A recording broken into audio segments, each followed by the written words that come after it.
Magandang araw mga master. Ngayong hapon may i-field test tayo na ultralight rod. Ito yung brand, Orca.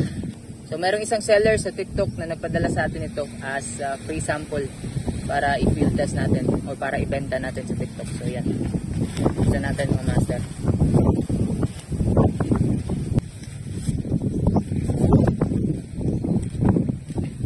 Ito yung butt section niya. Yan, scar. Ganda ng rail seat niya mga master. Tapos yung rod tip.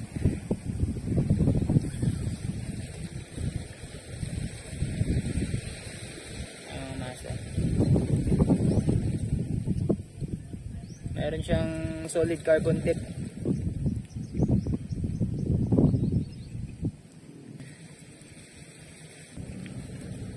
So yung ipapares natin dito mga master yung ating Casking Zephyr na 1000 series reel.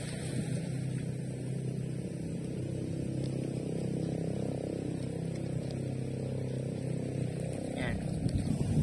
Ayan na, bagay na bagay talaga siya. Ayos, tara, field test na natin mga master.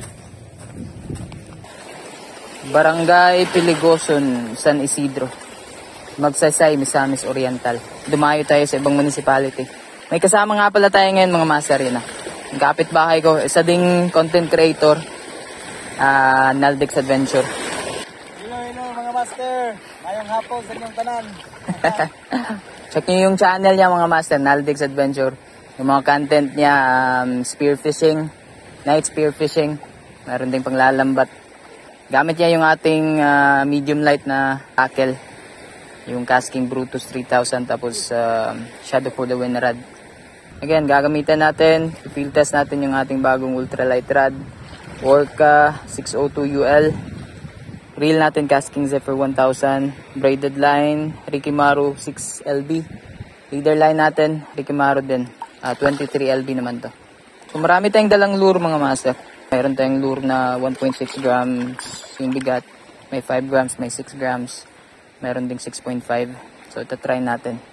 Yung lure rating kasi nito is 1 to 5 grams. So 5 grams ang maximum. Pero sa tingin ko naman, kaya pa nito yung 7 grams. Pero wala tayong 7 grams. Hindi din ako nagdala ng 8 grams. Meron pala tayong 8 grams dun. Pinaldix.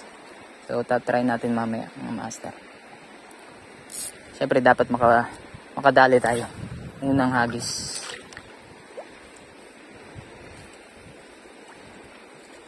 Uy, sandali. Dali mo mas. Ating rod tip. Di ko pala na-check. Lakarin lang namin papunta doon. Medyo may mga kabahayan din kasi doon. So, wala masyadong kaagatan. Wala talaga. Walang strike. Doon kami pupunta. May bato doon. Ay, mga master. Ganda ng spot.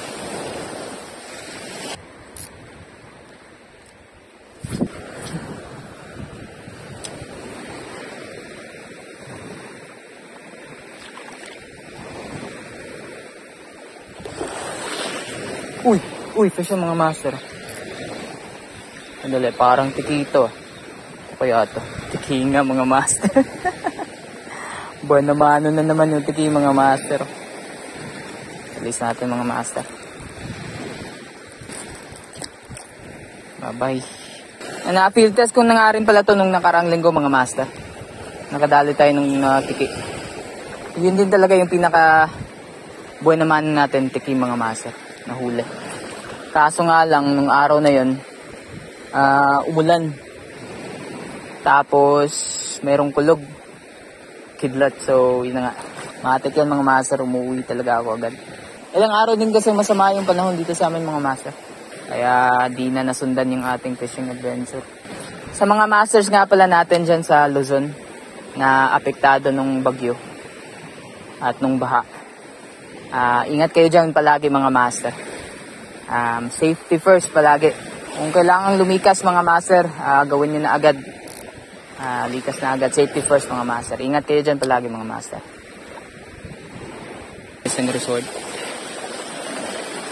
Naldex Adventure. Ay. Hindi katabok.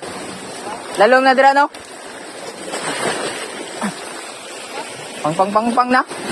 Ayun sa mga master na pagdesisyon na namin na lumipat muna ng spot. Maganda naman yung spot kaso nga lang wrong timing. Siguro maganda dito kapag low tide. So, tara lipat tayo. Ayan. Next spot namin mga master. Punta dito. Ayos. Tingnan natin sa baba.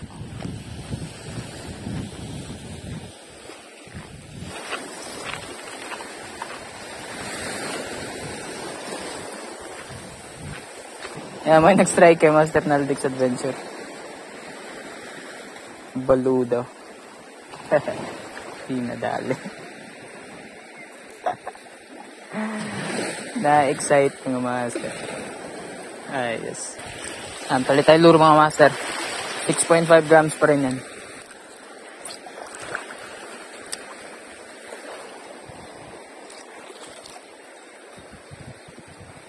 Uy, fish on mga master. Yun.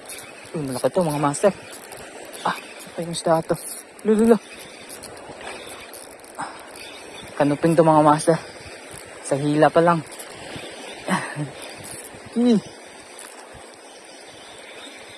Diyan pa. Kanuping nga. Aking kanuping mga master. Kung pawala. Op. Op ya. Aking kanuping. Yung mga master. Ayos. Ayos mga master. May ulam na talaga tayo. Pakita ko sa inyo mga master. Lah. Grabe. Akas naman ang kanuping na to. Yung mga master. Kanuping. Ito yung nakadali. Bulinaw. Bulinaw lure na merong blue sa likod. Sa Shopee ko ito nabili. Kay Ricky's Fishing Gear. So lalagay ko na lang sa description box or sa comment section.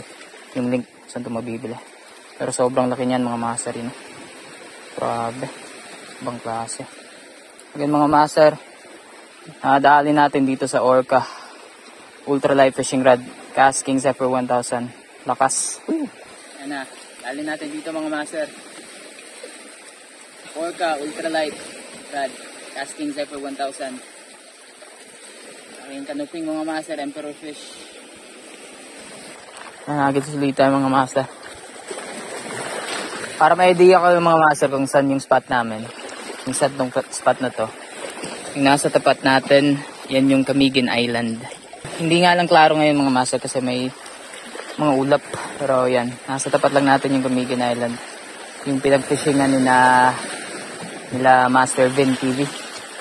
Nakadali sila ng maraming bluefin trevally. Napanood niyo yun mga master. Ayos. Agis.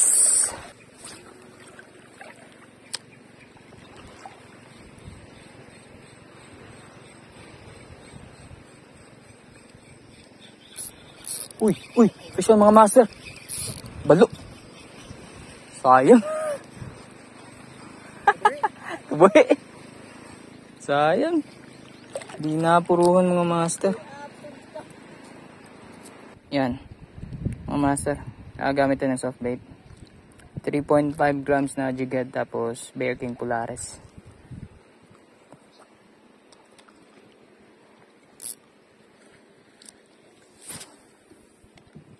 Ayos.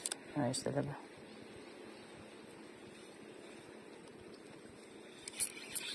Uy. Masabit.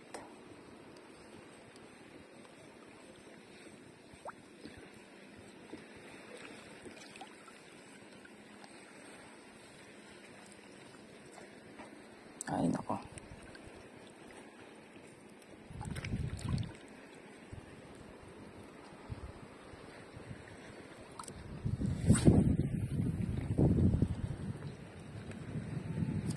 Goods pa rin.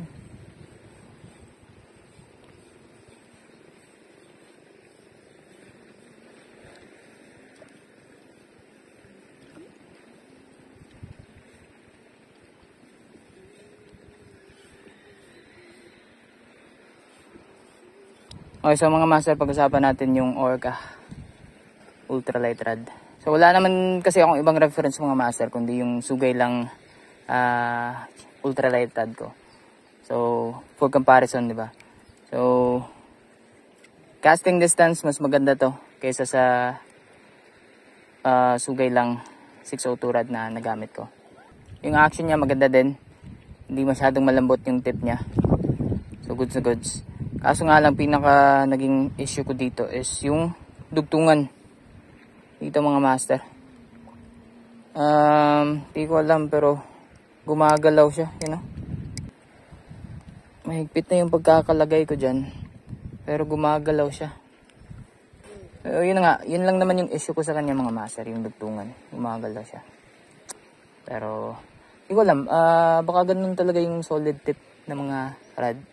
Kasi na-experience ko dito dati, dun sa Artemis X na ultralight rod ko. Yung pinakaunang rod ko. Solid tip din yun. Yun, gumagalaw din yung dugtungan niya. Hello. Master Naldix Adventure. Mga master, pauwi na kami mga master. Si Master Naldix naka-strike siya kanina ng dalo. Kaso nga lang di nadali. Di napruhan mga master. Yun na nga.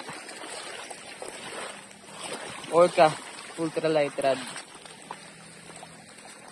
So kaset na tapos na rin natin yung field test mga master. So nga pala mga master, update dun sa pag-giveaway natin. So nabuo na natin yung ultralight tackle. Na-receive na natin yung ultralight rod. Saka yung reel. Abangan nyo na lang yung video mga master. I-announce ko kung paano sumali sa pag-giveaway natin. So yun. Kita-kits mga master sa mga susunod na fishing adventures.